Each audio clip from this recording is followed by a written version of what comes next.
8h40. Merci d'être avec nous sur Radio J. Tout de suite, le billet de Judith Mergui qui nous a rejoint en studio. Bonjour Judith. Bonjour Ilana, bonjour Eric, comment ça va ? Ça va, deuxième jour, je crois que vous commencez à prendre le pli là. Hein. Oui, enfin en tout cas vous pouvez continuer à espérer. Alors aujourd'hui c'est la rentrée scolaire, hein. C'est fini les vacances. Voilà. En même temps moi de toute façon c'est pas comme si j'avais réussi à me reposer cet été. J'ai passé l'été à essayer de comprendre les règles sanitaires qui changeaient tous les 2 jours. J'ai fini en burn-out. J'arrive devant l'aéroport, on me dit « Mettez votre masque, enfin !» J'arrive au contrôle des passeports « Baissez votre masque, enfin !»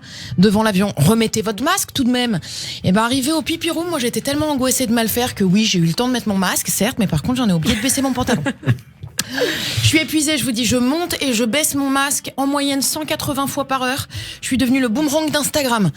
Alors par contre, ça me fait des tristesses en béton, hein, cette histoire. Encore 1 an de Covid et j'évite la liposuction des bras. Non, mais vous blaguez, mais c'est hyper important ce petit muscle-là. Si t'es beaucoup invité dans les mariages ou les bar mitzvahs. C'est vrai. C'est vrai. Là, voilà, c'est très important. Alors je vous disais, mon été, une catastrophe. Mets le gel, monte le masque, descends-le, recule d'1 mètre, lave les coudes, ouvre les fenêtres, remets le gel. Attendez, excusez-moi, mais qui a mis Béjart, ministre de la Santé ? Ou alors je sais pas, moi, fallait peut-être dans ces cas-là au moins nous créer un petit tube de l'été, histoire qu'on puisse faire tout ça en musique. Hein ? Vous voyez pas un peu genre de... Tu mets bien ton masque et ton gel hydroalcoolique, mais pas dans les yeux si tu veux pas que ça te pique. Tu te laves les mains et tu manges plus de pangolin. Oh ma corona. Ouais, bon, ça va, il est 7h40, les amis. Encouragez cet effort. Non, mais c'est vrai que si t'avais pas de coordination psychomotrice cet été, tu étais foutu. Parce qu'il y avait absolument aucune cohérence dans les règles sanitaires. Debout, tu mets le masque. Assis, non. Si tu danses, oui, mais si tu manges, non. Si tu bois des shots et que t'es bourré, là, tu peux l'enlever. Mais alors, dans ces cas-là, faut chanter au bal masqué. Et voilà. Et puis alors, non, on s'est fait des frayeurs pour rien avec mon mari. Il me dit à un moment, ouais, je crois que j'ai le Covid. Je sens pas du tout le goût de ma pizza à la truffe. Non, fausse alerte, chérie, c'est juste que t'as oublié d'enlever ton masque avant de prendre ta bouchée. Non, c'était pas clair, leur loi. Même les pauvres agents de police, je sais pas si vous avez remarqué, ils étaient complètement perdus pour les verbalisations. Bonjour madame, verbalisation Covid, vos papiers s'il vous plaît. Mais attendez monsieur, moi j'ai un masque ? Eh ben justement, c'était seulement obligatoire dans la vieille ville de Nice. Voilà. Elle vous paraît vieille la ville là ? Non ? Eh ben donc voilà, 135 €, ça vous apprendra à faire du zèle. Alors moi, en parlant de zèle, justement, au début des vacances, j'étais vraiment réglo. Je m'offusquais du manque de civisme. Comme tout le monde. Hein. Ah bah oui, moi, on a pu m'entendre dire des phrases comme « Oh, ils sont graves ces gens quand même, pas compliqué de respecter les gestes barrières ». Mais alors ça, vous voyez, c'était avant de croiser mes copines par hasard sur la promenade des Anglais. Parce que là, en 2 secondes, j'ai switché de geste barrière à geste par touche. Ça m'en...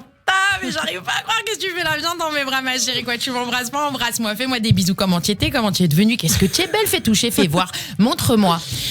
Voilà, pour les masques, pareil, au début je clamais, mais c'est quand même pas compliqué de mettre un masque pour faire ses courses.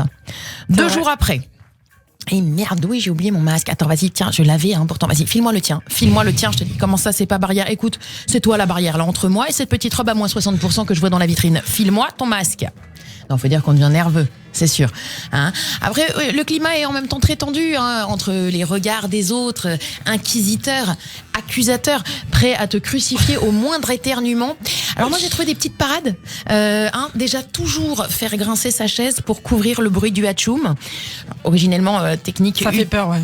Ça fait un petit peu peur quand on éternue. Oui, voilà, ça fait peur à tout le monde. Et justement, il faut le cacher, ça. Donc, je te dis, le bruit de la chaise, à l'époque, c'était connu par ceux qui souffraient d'aérophagie. Mais alors, la feinte qui était tombée en désuétude jouit d'un comeback fulgurant grâce au retour au Covid.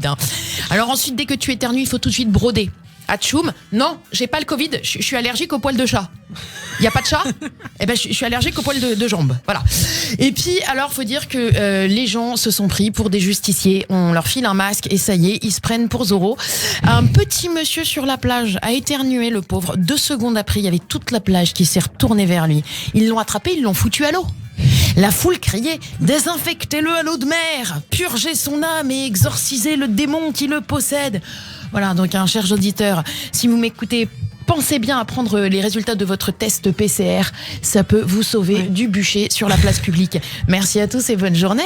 Merci Judith, très important ces conseils en pleine crise sanitaire.